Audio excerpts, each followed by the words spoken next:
recording? Are we recording? We are recording. Are we recording? Yes, we are. You see, even the are we recording is kind of zhuzh. It's like Are we recording? We are recording. So Fab and I were talking about right. We both had weird mornings where we scheduled ourselves to tape, and then we didn't really feel like it at all. Can you hear me? I don't have my speaker. I think that's gonna be our other. The are we recording? Can you hear me? Hear me? Can you hear me? Let me put my speaker thing on. I think. I forgot to do that. Hello, French breakers. No, because I have no. This is filter. No makeup. Great. And see, I was like, okay, I'm gonna put a little something on. I put on some tinted moisturizer. This is how I wake up. I wake up like this. I wake up like this. I did not. You know, that was my first drag performance. With not knowing I was doing drag. Wait, what do you mean you didn't know you were doing drag? I was a guest. I was a co-host for the first New Jersey Burlesque Festival. This is some years ago. And I wanted, because I'm not a comedian, and like to come out with a freaking, I was like, well, I could be a comedian, but I didn't know what to do. So I said, I'm gonna come out with an act. But I'm like, I'm gonna come out in an act and I'm gonna change up. So the act was, something of a cute song about, I'm so pretty, waking up in the morning.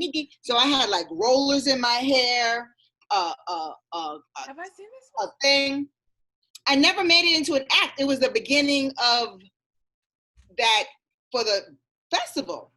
And I had a robe on, but underneath I had a gorgeous gown that I got from Reminiscence. Gorgeous beaded gown. And I had my wig and everything underneath the crazy. So it goes into that, then it jumps into I woke up like this, and it was like flawless. And I do the whole, and I was like, I was doing drag and I didn't even know. She was coming for you, queens, way before she realized it. And it was really cool. Yeah, I should make that into an act, I guess. I never did. Why I just not? did it at the beginning of the Was it because it was Marion, Falana, and Billy, and you weren't Billy wasn't even thought of. But that's what I mean. Is that what, when you started doing Billy, did you not want to do Falana X as Billy? So you notice all my nails are gone. I didn't want to do any. Ooh, what happened? Girl, they just popped. I told you, I am terrible. The same ones that you had on? Yeah, the ones when I was getting ready. Like, that's how long? That's a week. Is it a whole week? I've had them off for a few days. So when did they pop off? I mean, as you know, I'm driving, I'm on the computer, I'm playing with AJ. Give or take a few days, then it popped off. Yeah, I pulled some glue out of the little cabinet trying to fix it, and I realized I had that Gorilla Glue, and I was like, thank you, Lord, that I looked down, because I reached up and grabbed them, both of them in the same one, because I'm on that foolishness. I got Gorilla Glue. So yeah, but not for your nails. I got the same one. That's why, you see, now people will understand why I picked up the wrong one, because they look the same. We both have been in a weird, funky little mood. It has a lot to do with what we're all going through. Listen. And then some past traumas and past issues have been coming up, and being in isolated or being stuck inside makes you think more about them. Girl, I'm just looking up because I don't want to say the wrong name. About who? No, because I was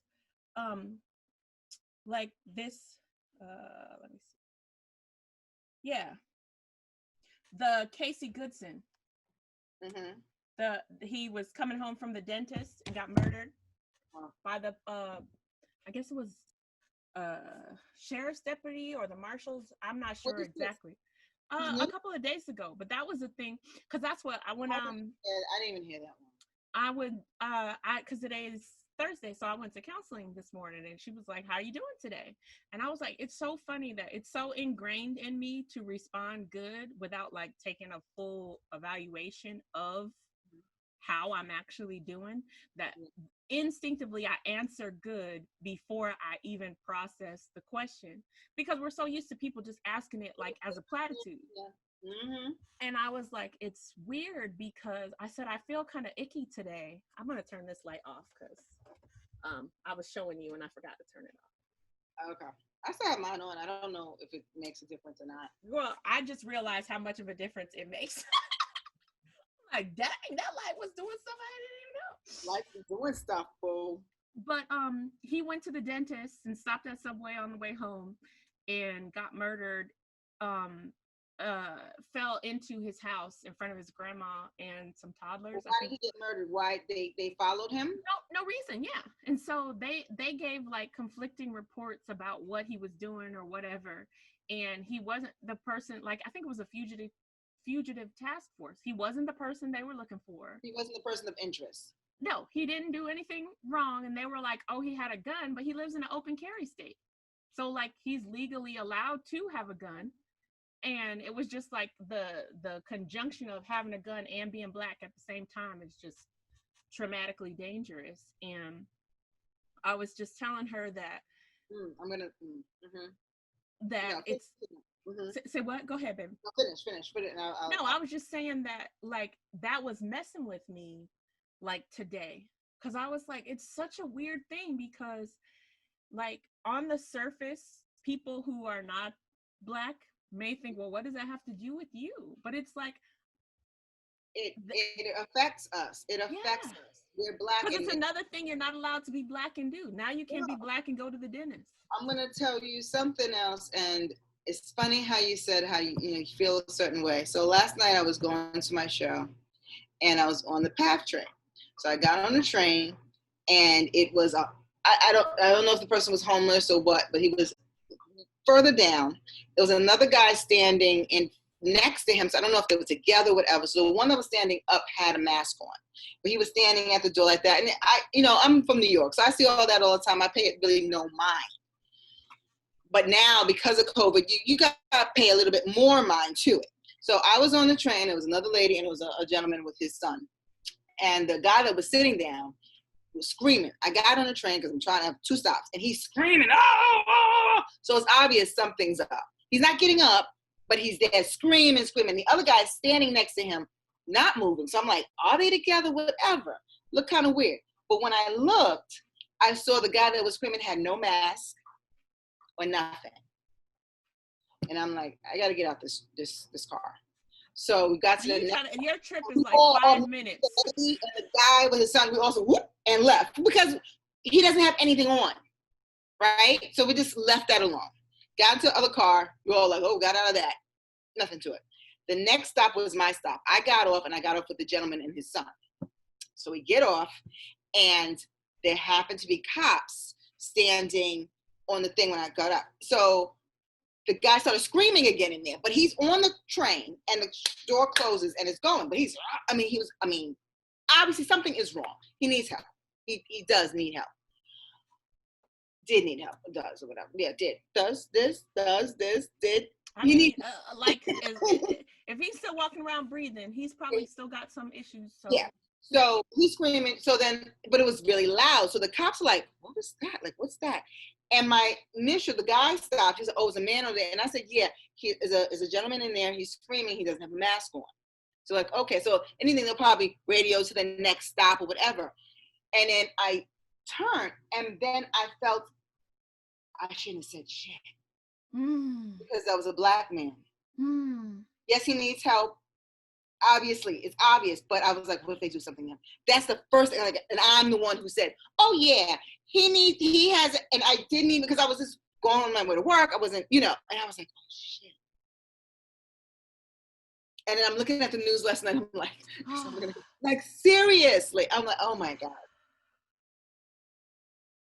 And I didn't, and the other man, he happened to be white, so he didn't think, oh yeah, but I told more than he did. Not even, because he did need help. Obviously he needed help. But I'm like, what if they kill him? But I was talking to my mom last night, she was like, the cops, they didn't, well, you never know, but they didn't seem mean. They were just concerned because he was screaming, so what is that? Like, it was like, well, you never know, because I